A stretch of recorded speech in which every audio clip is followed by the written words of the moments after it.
I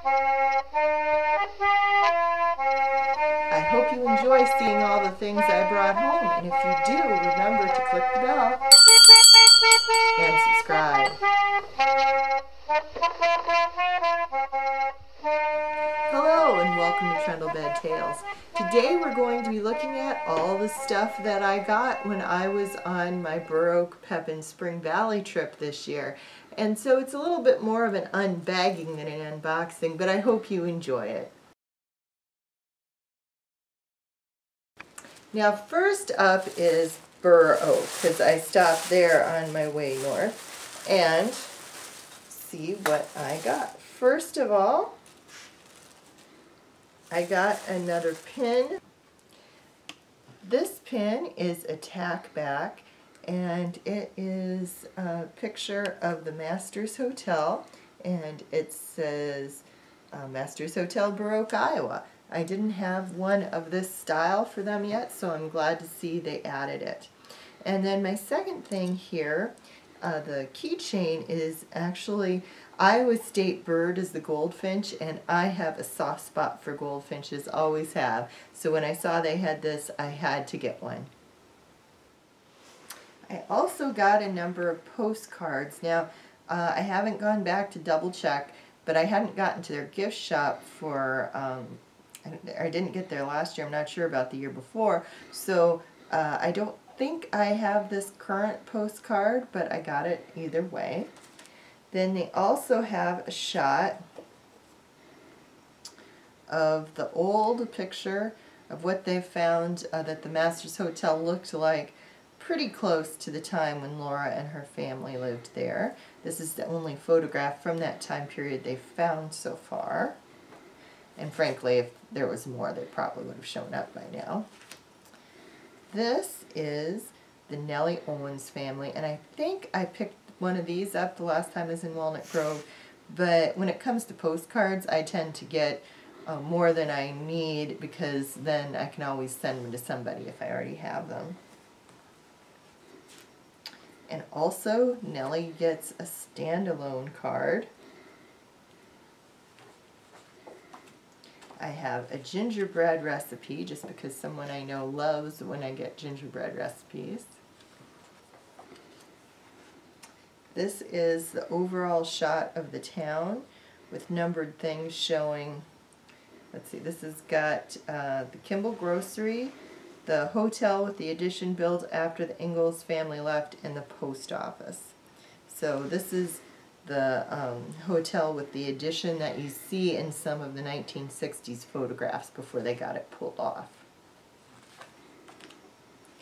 And this is Sarah Donlan, who is one of Laura's teachers here in Burr Oak. And she's got the best name ever, so you should be sure to remember it. Another thing I got there is because I am convinced that Linda Hallepin has, in her research, correctly tracked down what Laura meant when she said doves in the window. Now, it's hard to know exactly what she meant, because when Laura was writing about quilt patterns really didn't have names the way they do now. And in the years since then, quite a few different quilt squares were called doves in the window. And this one, which is called that, looks almost exactly like a square that Laura has, Laura had that they gave to Burr Oak from Mansfield.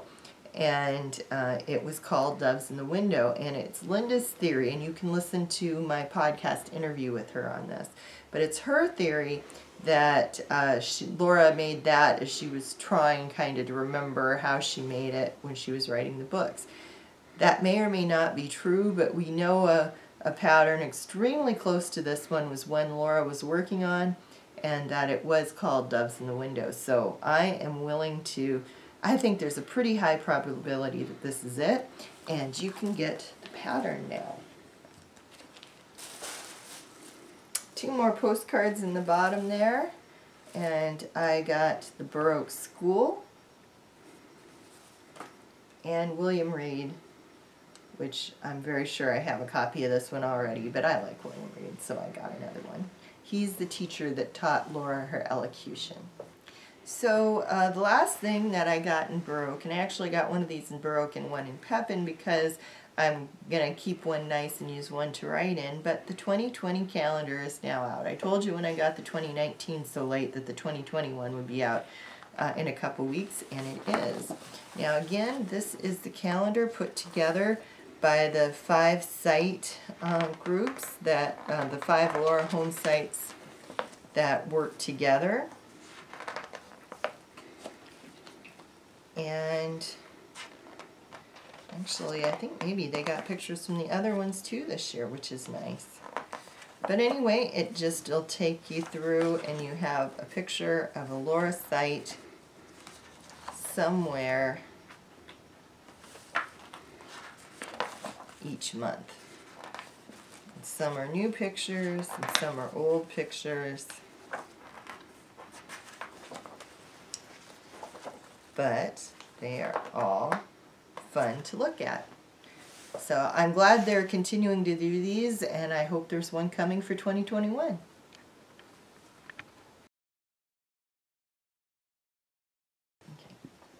Alright, well first off I want to show you their new map, which I really like because it has the different places that they have in the area.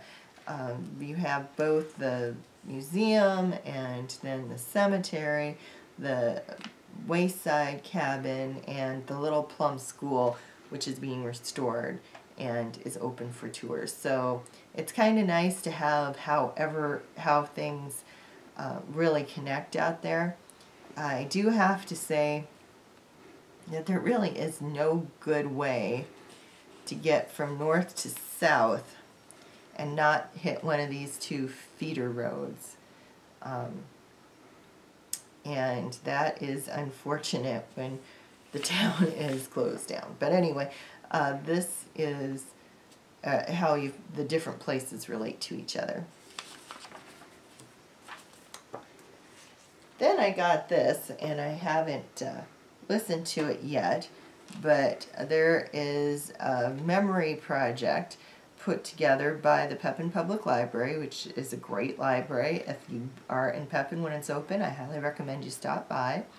And this has got stories and memories about people around Pepin, and things that the oldest people around now remember when they were kids. So I'm looking forward to listening to that.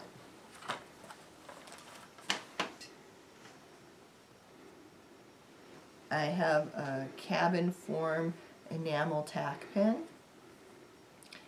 I think I mentioned before when I was talking about the last Mansfield one that I love when they're cut to a shape instead of just being a circle. So I really like this one. My other calendar.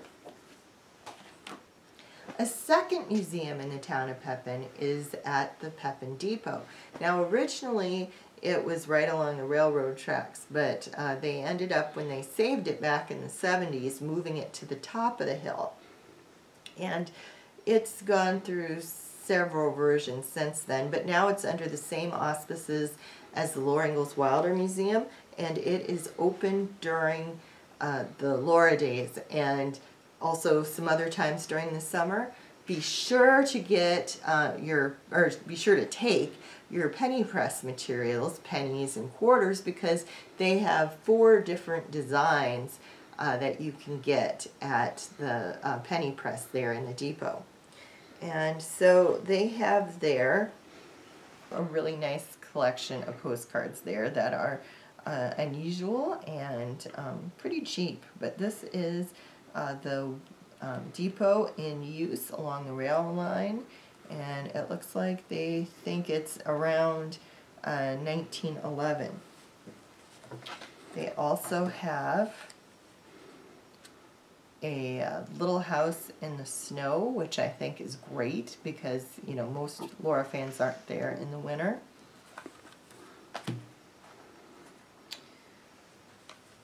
the Lake Pepin overlook, which I really strongly encourage people to go and visit. You get a great view of the lake there. It is just north of town on the same road you take, well, it's the main road through town. Here's the Depot Museum fairly soon after it opened as a museum. And here is a Zephyr train by Maiden Rock. And that is one of those very famous trains that had the Art Deco styling, great windows, and it is right by Maiden Rock, which is a very prominent, distinctive looking rock around Lake Pepin.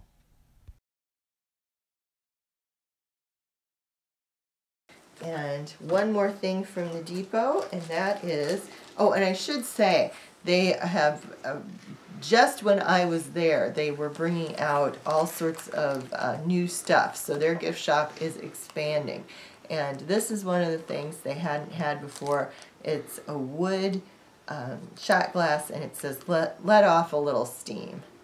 So for my brother's shot glass collection, shh, don't tell him. Now the second museum gift shop I stopped at was at Pepin, and they have a lot of nifty stuff nowadays. So let's take a look and see what we got here. My second copy of the calendar. And then this is the pattern they had. This is another Linda Halpin pattern, and this one is for the 9 patch, which I just wanted for the heck of it.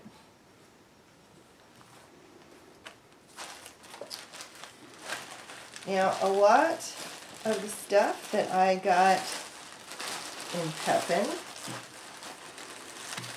is from having to do with Renee Grafe, who is the one who illustrated the My Little House books. So Renee Grafe was the other speaker at this year's event, and so I ended up getting several things of hers.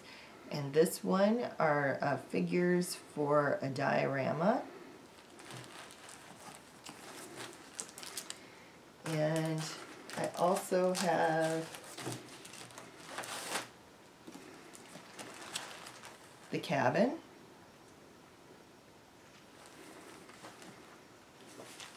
And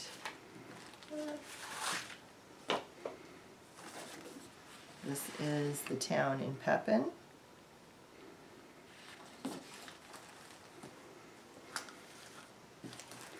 And I've got several.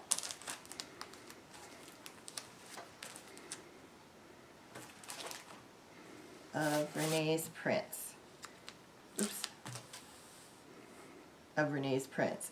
I got a couple of bigger ones last year, but I decided, you know, you only needed so many big ones, so I got some small ones now, and I think I've pretty much gotten the set of prints they sell there now. Last thing from Pepin proper is a map that shows where the different people owned land. So not just Charles and Caroline, but all their relatives in the area, not just in Pepin County, but up in Pierce County too, which I think is really nice to see the different places that they were. A little bit of address might be helpful, but at least this will give you the general idea. I hope you enjoyed my unbagging unboxing today, and I just want to remind everybody that if you enjoyed this video, there are plenty more in the unboxing playlist, and that you can find me all around the web, on Facebook, on Twitter, here on YouTube, on Blog Talk Radio for my podcast, on WordPress for my blog, and always remember to click the bell, and subscribe. And remember, brighten the corner where you are.